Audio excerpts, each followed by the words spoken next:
நெஞ்சு பகுதியில நெஞ்சு குழி சொல்ற இடத்துல நெஞ்சு கம்ப்ரெஷன் கொடுக்கணும். இப்ப பாருங்க, என் கண்ணெதிர்க்க இவர் யாரோ ஒருத்தருக்கு விழுந்திருக்காங்க, நான் தனியா இருக்கேன்னா என்ன பண்ண போறேன், இல்ல கூட நிறைய பேர் இருக்காங்கன்னா என்ன பண்ண போறோம்னு ஒரு டெமோ காமிக்கிறேன். முதல்ல அவங்க தட்டி எழுப்பி பார்க்கணும். அதுக்கு தோள்பட்டையை தான் நம்ம தட்டணும். நல்ல குரல் கொடுத்து அடிச்சு எழுப்பி பார்க்கணும். பாருங்க, ஐயா எழுந்துருங்க, என்ன ஆச்சு, ஏன் கண்ணு ஓடினீங்க, தெரிஞ்சவங்களா இருந்தா பேர் சொல்லியே கூப்பிட்டு பாக்கலாம். ஏதோ ஒரு பேர் இப்ப சேகர் அப்படின்னா என்னாச்சு எழுந்துருங்க, ஏன் கண்ணை ஓடினீங்க. இந்த இடத்துல நல்லா தட்டி கொடுக்கணும். வலி ஏற்படும் போது பிரெயின் ஆக்டிவேட் ஆகி திறக்கலாம். வேற பல காரணங்களால மயங்கி விழுந்திருந்தா ஒருவேளை நம்ம தட்டும் போது அவங்க கண்ணை முடிச்சுக்கலாம். நீங்க அனாவசியமா சிபிஆர் அதுக்கெல்லாம் கொடுக்குறாங்க. வெறும் ஹார்ட் நின்றா மட்டும்தான் சிபிஆர். சோ அதுக்கு முன்னாடி பண்ண வேண்டிய ஸ்டெப்ஸ் இதெல்லாம் தான். தட்டி எழுப்பி பார்க்கணும். எழுந்துக்கலையே, அடுத்தது மூச்சு விடுறாங்களான்னு பாக்கலாம். பாருங்க, நான் சொன்ன மாதிரி மூக்கு கீழே 2 விரல் வச்சு பார்ப்பேன். சூடான காத்து இருக்கா, கிடைக்கல. நெஞ்சு மேல கை வச்சு பாக்குறேன், அசைவு இல்ல. கண் வழியாவும் பாக்குறேன், அசைவு ஒண்ணும் போடல.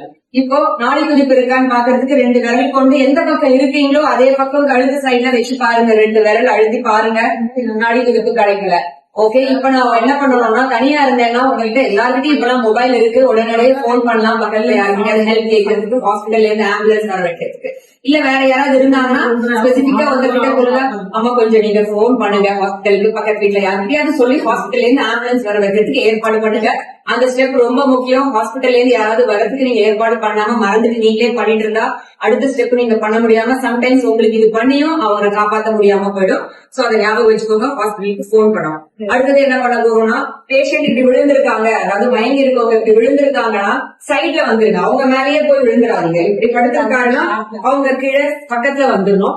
மேல ஏதாவது பெட்ல விழுந்தா கூட சரி, வீட்டுல இல்ல பாத்ரூம்ல விழுந்தா கூட தரையிலேயே போட்டுதான் இந்த சிபிஆர் பண்ணணும். பெட் மேல பண்ணா வேஸ்டா போகும். நம்ம கொடுக்குற அழுத்தமானது பெட்டுல போய் ஸ்ட்ராங்கா ஹார்ட்டுக்கு இறங்காது. சோ எப்பயுமே சிபிஆர் கொடுக்கறது பாத்தீங்கன்னா தரையில ஹார்ட் சர்ஃபேஸ் தான் கொடுக்கும்.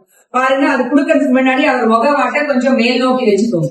இப்படி வைக்கும் போது என்ன ஆகும், உங்களுக்கே தெரியாம மூக்கு வாய் வழியா உள்ள போகும், காத்து அதிகமா போகும். சோ அவங்களோட ஏர்வே திறந்து இருக்கும், மூச்சு நல்லா போயிட்டு வரதுக்கு, ஆக்சிஜன் போயிட்டு வரதுக்கு அந்த கழுத்தை அப்படி தூக்கி வைக்கும் போது ஈஸியா இருக்கும். சோ அடுத்தது என்ன பண்ண போறோம், 2 கைகள் பாருங்க லாக் பண்ணிக்கணும்னு சொல்றோம். இதுதான் இந்த முட்டி வந்து மடங்க கூடாது. கையில் இருக்கிற இந்த மணிக்கட்டு முட்டி மடங்க கூடாது. நல்லா நீளமா வச்சுட்டு நெஞ்சு குழியில கையை வைக்கிறோம். இப்ப சிபிஆர் கொடுக்க ஆரம்பிக்கிறோம். பாருங்க, 1 2 3 4 5 6 7 8 9 10 11 12 13 14 15 16 17 18 19 20.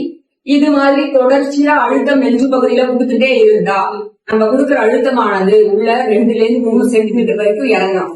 அப்பதான் அந்த ஹார்ட் வரைக்கும் இறங்கி ஹார்ட்